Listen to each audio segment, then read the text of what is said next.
Biryani lovers ఎక్కువైపోయారు. Biryani is a new food addiction. అంటే బిర్యానీ తినకుండా ఉండలేకపోతున్నారండి ఇప్పుడు. మరి షుగర్ పేషెంట్స్ బిర్యానీ తీసుకోవచ్చా? మీరు కొన్ని ఇంపార్టెంట్ టిప్స్ పాటిస్తే తీసుకోవచ్చు. మీరు తీసుకునేటప్పుడు క్వాంటిటీ చాలా ఇంపార్టెంట్. మోడరేషన్. మీరు హోటల్స్‌లో పార్సెల్ చూసే ఉంటారు కదా! ఒక ప్యాకెట్ అంటే ఆల్మోస్ట్ ఈ సైజ్, మీ హ్యాండ్ ఈ సైజ్ పెట్టి చూస్తే ఇందులో 500 గ్రామ్స్ వరకు బిర్యానీ ఉంటుంది. ఒక హాఫ్ తీసుకోండి, 250 గ్రామ్స్. 250 గ్రామ్స్ మొత్తం రైసే తీసుకోకండి.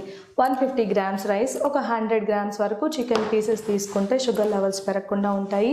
Second important tip, home made biryani prefer చేయండి. అది కూడా బ్రౌన్ బాస్మతి రైస్ ప్రిఫర్ చేస్తే మంచిది. జీరో ఆయిల్ వర్షన్స్, అంటే ఆయిల్ చాలా తక్కువగా వాడుకుంటే కొలెస్ట్రాల్ లెవెల్స్ కూడా పెరగకుండా ఉంటాయి. బిర్యానీతో పాటు మీరు vegetable salad, cucumber, carrot salad తీసుకుంటే ఫైబర్ కూడా యాడ్ అవుతుంది. హెల్త్కి కూడా మంచిది.